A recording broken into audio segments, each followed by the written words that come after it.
तो बच्चों हमने हिंदी के 10 क्लास के चैप्टर जो पढ़ रहे थे कौन सा। तो हमने इस चैप्टर में आपने पढ़ लिया था कौन सा। दही वाली मांगमा पढ़ लिए हैं, ढहते विश्वास भी पढ़ लिए, माँ पढ़ लिए हैं। अब आ गया आपका नगर। नगर जो है ये असल में कौन सी भाषा है? तमिल भाषा है। और तमिल भाषा में जिसके लेखक है सुजाता। और ठीक है। और इसका चौथा चैप्टर बस हमारा ये दो को बच गया। इसके बाद हम लोग मेन बुक पे आएंगे तुरंत कहानी स्टोरी करते हुए, और एक एक करते हुए स्टोरी को करते हुए थोड़ा सा 10 क्लास पे मजबूती से डालेंगे प्रकाश, ठीक ना। तो चलिए हम लोग चलते हैं एकदम एक एक करके और कहानी को नगर नगर की तरफ चलते हैं। तो नगर में क्या है समझते हैं। और आपको पता है कि इसका सबका जो चैप्टर जितने पढ़ा रहे हैं उनके ऑब्जेक्टिव भी हमने अपलोड कर दिए हैं। और लॉन्ग से लॉन्ग ऑब्जेक्टिव इसके भी हम जैसे ही ख़त्म हो जाएगा कुछ कहानियाँ और बुकों की, तो फिर इसके बाद हम क्या करेंगे आपके मध्य में, ठीक है, ऑब्जेक्टिव इसका भी हमने लॉन्ग क्वेश्चन बैंक का डायरेक्ट सॉल्यूशन करके डाला जाएगा, ठीक है। सोल्यूशन डाला जाएगा। तो चलिए हम लोग तब नागर चलते हैं। नगर नगर नगर के जो लेखक हैं सुजाता है, ठीक है। कहानी बेहतरीन लगेगा, बहुत बेहतरीन लगेगा। एक एक करके। सुजाता का वास्तविक नाम एस रंगराजन है। मतलब बहुत बहुत पूछा हुआ है, बहुत पूछा हुआ है। इनका जन्म 3 मई 1935 ईस्वी में चेन्नई तमिलनाडु में हुआ था। तमिल मतलब ही होता है, हाँ, तमिल का मतलब ही तमिलनाडु। अपनी रचना शैली तथा विषय वस्तु के द्वारा इन्होंने तमिल कहानी में उल्लेखनीय बदलाव किए। इनकी रचनाएं खूब लोकप्रिय है, ठीक है। इन्होंने कुछ अभिनय नाटक भी लिखे हैं। नाटक मतलब जैसे में कभी कभी पहले नाटक हुआ करते थे, ठीक है, वो लिखे हैं। इनके कुछ उपन्यासों पर चलचित्र भी बने। चलचित्र मतलब क्या? फिल्म। ये बोल रहा है चलचित्र, फिल्म की हिंदी चलचित्र होता है। बहुत से कभी कभी पूछ लेते हैं लोग, बड़े बड़े लोग, भाई चलचित्र क्या है। इनकी 25 से अधिक कृतियां प्रकाशित हो चुकी हैं, जिनमें करै येलान, श्रवण, कप्पू, हाँ, और क्या है, कनवुत, तो लिरसाले, ये सब है। कनवुत, तोली, रसाले आदि उपन्यास हैं। काफी चर्चित है और सम्मानित भी है, बहुत चर्चित भी है, सम्मानित भी है। यह कहानी आधुनिक तमिल कहानी है। नेशनल बुक ट्रस्ट इंडिया, ये देखो, नेशनल बुक ट्रस्ट इंडिया से यहां से संभार संकलित है, यहां से संभार है। इनके अनुवादक हैं के ए जमुना। पता है ये बहुत बेहतरीन, जब आप ऑब्जेक्टिव बनाएंगे ना तो इसके बिल्कुल लाएंगे। के ए जमुना, ठीक ना। अब फुल फॉर्म नहीं दिया है, कुछ भी हो सकता है। हाँ, इसके पूरे स्टोरी, मेन स्टोरी उठाएंगे तो पता चल जाएगा। चलिए कहानी क्या कहता है, कहानी की तरफ मुड़ते हैं। कहानी में हम दिलचस्पी लगाते हैं। बोला क्या गया है कि कहानी है कि कार्डवेल के तुलनात्मक व्याकरण में लिखा है। कार्डवेल एक बुक है कि कार्डवेल के तुलनात्मक व्याकरण में लिखा है कि मदुरै पांड्य लोगों की दूसरी राजधानी है। ये मदुरै क्या है? पांड्य लोगों। अब पांड्य क्या है? ऐसे तो हम लोग नॉर्मल बोल देंगे पंडित, अब नहीं कहा जा सकता। हमारे देश में प्राचीन मानचित्रों में मथुरा नाम से उल्लेखित है। आपको पता है, हाँ, मथुरा है। अंग्रेज द्वारा इस मदुरै को मदुरा कहा गया। सोचिए, इस मदुरै को क्या बोले? मदुरै को क्या बोले? मदुरा। ये बहुत पूछता है, मतलब क्वेश्चन में नॉर्मल लोग बहुत ज्यादा क्वेश्चन करते हैं कि अंग्रेज लोग क्या कहे मदुरा, मदुरै को मदुरा। यूनानी लोग बोले हैं मेदोरा, और इसी को तमिल लोग बोलते हैं मदुरै। यही है मदुरै। पता है, इसकी कहानी भी बहुत इंटरेस्टिंग आएगी। ये भी एक रोग से रिलेटेड ही है। जैसे वो पागल वाला रोग से था, तो ये मेनिंजाइटिस रोग आएगा, आपका मिलेगा। दीवार पर मोटे अक्षरों में छपे विविध वस्तुओं का विज्ञापन करने वाले तरह तरह के पोस्टर लगे हुए थे। निजाम लेडी तंबाकू, पोस्टर का नाम देखो क्या है कि निजाम लेडी तंबाकू, ये एक अलग पोस्टर। ए के ब्रांड बेयर्सियर्स, ये अलग हो गया। संविधान, सॉरी, सावधान, क्रांति की आग भड़क रही है। और अगला, अब यहां से इतना पोस्टर आपका लगा हुआ है। पोस्टर ये आपका, ये सब पोस्टर है। अगला क्या बोला? खास सभाएं, कुछ सभाएं भी थी आसपास। हाजी मूसा की कपड़ों की दुकान भी थी, जो कपड़ों का सागर था। कपड़ों का सागर का मतलब कि पूरा दुनिया, अगर मतलब कि जितने कपड़े प्रेस मतलब कि करना होता तो वहीं पर पहुंचे थे। 30/9/73, मतलब 30/9 1973 का बात है ये, 9वां महीना 1973 को नास्तिक लोग आग की हड्डियां लेकर चलेंगे, इतना तारीख को, है ना। आगे क्या बोला है, मदुरै नगर में एक साधारण दिन, हमेशा की तरह सड़कों पर नलों के समान मनुष्य के बदले घड़े लाइन बनाकर खड़े थे। छोटे बच्चे टीटनेस से ऐसे भयंकर रोगों से चिंता किए बिना मिट्टी में खेल रहे हैं। अब क्या बोला, टेटनेस बोलना चाहिए ना, टीटनेस। टीटनेस जो है एक रोग होता है जैसे में एक बॉडी जब होती है ना धनुष के आकार का हो जाती है, बहुत खतरनाक रोग है ये, तुरंत नहीं लक्षण देता है, बाद में देता है। और पता है भयंकर रोग हो जाता है और मिट्टी में खेलने से, क्योंकि कटने के बाद जैसे जैसे ही लोहा लकड़ कटता है, फिर लोहा लकड़ कटने के बाद उससे होता है। पांडियन परिवहन निगम की बसें सर्वत्र स्वदेशी की भावना से युक्त डीजल का धुआं फैला रही है। एक पांडीय परिवहन निगम है जो स्वदेशी ही है लेकिन पूरे धुआं फैला रही है। कलफ लगी निकर कमीज पहने, देखिए ये पॉइंट है, कलफ लगी निकर कमीज पहने, प्रोटीन की कमी से पीड़ित से पुलिस वाले इधर उधर आने जाने वाले वाहनों और मनुष्य की गति को नियंत्रण कर रहे हैं। आपको ट्रैफिक लोग हैं, ऐसे लग रहा था कि मानो ब्राउनीय गति सिद्धांत का पालन कर रहे हैं। ब्राउनीय गति है ना भाई, इधर करो तो वो करो, ये करो तो वो करो, ये आपका नियम लग रहा था। ठीक है, चलिए आगे बात करते हैं। अब आगे बात क्या करता है, खरीदारी लोगों का एक जुलूस जो न ज्यादा बड़ा था और न ही लंबा था। खरीदारी लोगों का जुलूस था। महंगाई के लिए सरकार को कोसता हुआ सड़क की बाईं ओर मानो रेंग रहा है। महंगाई बढ़ रही भाई, महंगाई आज भी ऐसी महंगाई की समस्या हो गई है। महंगाई की समस्या देखिए हमारी करतूते पे ही होती है महंगाई। अब आप ही बताइए, महंगाई ठीक है किसको मतलब कि अच्छी लगती है, किसी को अच्छी लगती है। जब अपनी बारिश कभी अपना सामान बेचना होता है ना तो दाम बढ़ा के बेचने में बड़ी आनंद आता है ना, बहुत से आनंद आता है। अब वहीं सरकार महंगा करके बेचता है तो बड़ी बुरा लगता है। बुरा हमारी गलत कमी पे होती है। देखिए किसी चीज को हम मान ली, सब्जी का महंगाई क्यों हो रही है, जो सब्जी ज्यादा उत्पादन नहीं होगा तो वो चीज की महंगाई बढ़ेगी, क्योंकि डिमांड उसमें ज्यादा, कंपटीशन ज्यादा है। पहले सब्जियां ज्यादा लोग उगाते थे जिसकी वजह से सब्जी को सस्ता दाम होते थे, हर चीज ज्यादा उगता था। तो जितना ज्यादा उत्पादन होगा उसका महंगाई नहीं बढ़ेगा, बिल्कुल नहीं होगा।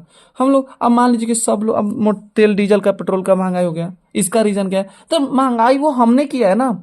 एक मतलब कि देखिए ना, 100 मीटर भी जाना हो तो मोटरसाइकिल पे ही जाना पड़ता है। बताइए, मोटरसाइकिल के अलावा मन ही नहीं लगता है, मोटरसाइकिल के बिना मन ही नहीं लगेगा।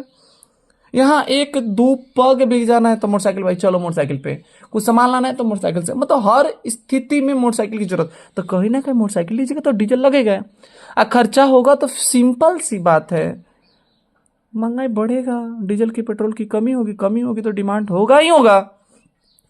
खैर छोड़िए, महंगाई से हमें क्या, सबको तो झेलना ही झेलना है और बाकी तो है ही। चप्पल रहित गवार लोगों की भीड़, बिना चप्पल के, पहले के जमाने में चप्पल उतना थोड़े था। मीनाक्षी मंदिर, तमिलनाडु में मीनाक्षी मंदिर बहुत देखने का बढ़िया, बहुत बढ़िया, कि स्तंभ से खड़े अनेक गोपुरम, सुखी गोपुरम भी जगह है बहुत बढ़िया। सूखी हुई बेगी नदी का पुल यही है मदुरै, जगह का बता रहा है, ठीक है ना। हमारी जो कहानी है ना, एक ऐसी लड़की से संबंधित है जो आज ही इस नगर में आई है, इस नगर में आई है। बली अमाल, क्या नाम है, बली अमाल अपनी लड़की पपाती के साथ मदुरै स्थित बड़े अस्पताल के बहिरंग रोगी विभाग में के बाहर बरामदे में बैठी प्रतीक्षा कर रही है। देखो एक औरत है, औरत का नाम है वली अमाल। बहुत इंटरेस्टिंग चैप्टर है, पता है, ये कहानी के बाद मजा भी आता है। क्वेश्चन तो मत पूछिए, भूल ही नहीं सकते हैं। प्रतीक्षा करिए। पहले दिन पपाती को बुखार था, जिसकी वजह से देखिए क्या किए थे कि उसे गांव के प्राइमरी जो लोग डॉक्टर थे, हेल्थ है ना, हेल्थ सेंटर ले जाने, हाँ वहां के डॉक्टर ने उन्हें डरा दिया। नॉर्मल बुखार, वे बोले कि सुबह की पहली बस लेकर झटपट बड़े अस्पताल में पहुंच जाओ, नहीं तो मर जाएगी, ऐसे बोल रहे हैं। पपाती स्ट्रेचर पर लेटी हुई थी। ये पूछता है कि पपाती कहाँ लेटी हुई है, स्ट्रेचर पर लेटी हुई है, ठीक ना। 6 डॉक्टर उसे घेरे थे। पपाती लगभग 12 साल की थी, ये देखिए 12 साल की, ये भी पॉइंट आता है। उसकी नाक दोनों ओर से छिद्र थी। तो कभी कभी ये देखिए ना, आदिवासी लोग होते हैं ना, जे घुमंतु लोग होते हैं, उनका भी नाक छेदा रहता है। नाक के लौंग में जड़े मामूली नागिनें अस्पताल की रोशनी में चमक रहे थे। अरे वो नाक में लगाने के बाद सोना होना लगता है, फिर उसके बाद जड़े थी, थोड़ा चमका हुआ होता है, तो बड़ी चमक रहा था लाइट से। माथे पर विभूति का आड़ा तिलक था लगा था। उसका स्ट्रक्चर भी बता रहा है। छाती तक चादर उठाई हुई थी। कौन? बलिया माल है ना, किसको? पपाती को। उसमें से बाहर निकले उसके हाथ दुबले पतले से लग रहे थे। बुखार की तेजी के कारण पपाती बेहोश पड़ी थी। उसका मुंह खुला हुआ था। बुखार हो गया। अब बुखार में का हालत होता है, आपसे अच्छा कौन जानता है? हाँ, है कि नहीं? आपसे अच्छा। आगे आगे। बड़े डॉक्टर ने उसका सिर घुमाकर देखा, आंखों की पलकों को उठाकर देखा। डॉक्टर ये ना करेगा। गालों की उंगली से दबाकर देखा, खोपड़ी को उंगली से ठोकर, थोड़ा सा ठोकर देकर, भाई ऐसे कुछ खोपड़ी में प्रॉब्लम होता है, दर्द कर रहे हैं, क्या कर रहे हैं, उसका परीक्षण किया। बड़े डॉक्टर विदेश से शिक्षा पाकर लौटे थे। स्नातकोत्तर कक्षाओं को पढ़ाते थे, मतलब कि बीएससी सबको। वे प्रोफेसर थे। उनके चारों ओर खड़े डॉक्टर उनके छात्र थे। जो 6 डॉक्टर घेरे थे वो डॉक्टर छात्र थे, स्टूडेंट थे। वे बोले, एक्यूट केस ऑफ मेनिंजाइटिस। बाप रे बाप। हाँ, पता है, कहा जाता है ना कि अनपढ़ गवार के सामने अगर इंग्लिश बोल दिया जाए ना, तो ऐसा मानो, ऐसा देखता है ना कि बहुत बड़ा सा सीरियस कंडीशन केस है, एकदम बिल्कुल रियलिटी लगने लगती है। देखिएगा ना, ये बहुत होता है। गांव देहात के गवार के लोग जाते हैं ना, गवार नहीं होते असल में, वो चीज की जानकारी नहीं होती है, इसलिए गवार का गिनती हो जाती है। और पता है, जब ऐसे स्थिति आ जाती है ना, तब बहुत ऐसा लगता है ना कि उनको, अब मत पूछिए कि कैसा स्थिति चेहरा बना देते हैं। और पता है, मेनिंजाइटिस, नोटिस दी। अब सोचो, इसको नोटिस करो, मेनिंजाइटिस कैसे है? देख ले, मेनिंजाइटिस। अब सोच लो, अब कैसी बली अमाल अपने चेहरा बनाई होगी। बली अमाल न समझ में आने वाले उनकी बातों को सुनती हुई अत्यंत चिंतित होकर अपनी पुत्री को इकट्ठे कर देख लिया। मतलब कि आयु दादा, बड़ा चीज है क्या? पक्का कहीं गड़बड़ नहीं ना होगा, अब नहीं बचने वाली है क्या? ऐसा चिंतित होकर देखने, चारों ओर खड़े डॉक्टरों को बारी बारी से आकर आप, हाँ, थल्प स्कोप की सहायता से उसकी लड़की की आंखों के भीतर भाग का परीक्षण किया। अब देखो, ये बच्चे जो थे ना, वो सीखने वाले थे, परीक्षण थे, परीक्षक। और वो सीख रहे थे, तो इसलिए बार बार वो भी ट्राई करो, तुम भी भाई चेक करो, चेक करो, देखो ना कैसा रीजन, क्योंकि प्रैक्टिस है ना, वो परफेक्ट है। लेकिन बलिया माल को ये कहाँ पता कि वो प्रैक्टिस व्यक्ति हैं। उनको लगा कि ये सब डॉक्टर हैं, सब अपना अपना अलग अलग रोगी वाला डॉक्टर है, इसीलिए इतना परीक्षण करा है, कोई ज्यादा सीरियस कंडीशन नहीं ना है, पकड़ा नहीं ना रहा है, रोग पकड़ा रहा है कि नहीं पकड़ा रहा है, ऐसे डाउट होगी। टॉर्च से रोशनी फेंककर यह देखा कि उसकी पुतलियां हिलती है या नहीं। हाँ, जब टॉर्च देखिएगा तो फिर अपनी अपनी कॉपियों पर आवश्यकता अनुसार टिप्पणी लिख ली। सोचो, सबने। बड़े डॉक्टर बोले, कह दीजिए कि इसे एडमिट कर ले। बड़े डॉक्टर बोला, कह दीजिए। बली अमाल ने बारी बारी से उनके चेहरे की ओर देखा। डाउट हो गया ना, बोले ना कि डाउट हो जाना पड़ता है। और डॉक्टरों में से एक बोला, माता जी, इस लड़की को तुरंत अस्पताल में भर्ती करना होगा।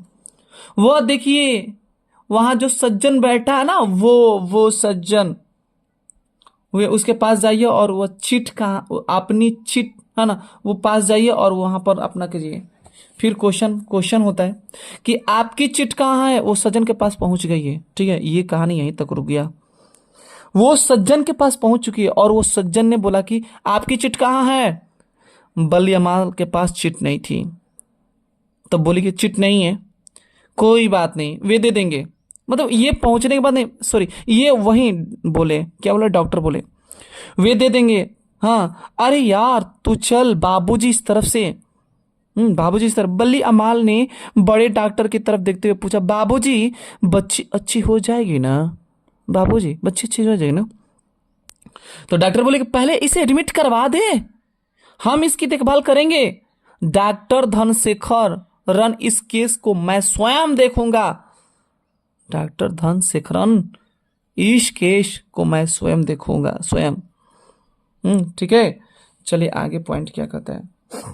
ज्यादा नहीं चलेंगे, बहुत, हाँ ठीक है, इनके जितना छोटा छोटा रहेगा समझ में भी। दूसरे लोगों द्वारा घिरे हुए वे किसी मंत्री की तरह वहां से चले गए, चल दिए। डॉक्टर धनशेखरन वहां बैठे श्रीनिवास को सारी बातें समझाकर बड़े डॉक्टर को पीछे दौड़े। श्रीनिवास ने बल्ली अमाल की ओर देखा और अम्मा, श्रीनिवास बोले, अम्मा इधर आओ, तुम्हारा नाम क्या है? अरे वो हरामजादे अब देख रहे हो, वह रजिस्टर उठा दे। ये किसी और को बोले, किसी ये बल्ली अमाल नहीं बोले, किसी और को। अरे अरे वो हरामजादे कि वो रजिस्टर उठा दे, है ना। कभी कभी छोटी छोटी होती है, ठीक ना। तो चलिए यहीं तक हम लोग रहने देते हैं, और अगले नेक्स्ट पार्ट में लंबा ज़्यादा वीडियो ना हो जाए, जिससे कि टफ पड़ जाए आप लोग को भी समझने उस, ठीक ना। तो रहने देते हैं इतना ही तक, ठीक है।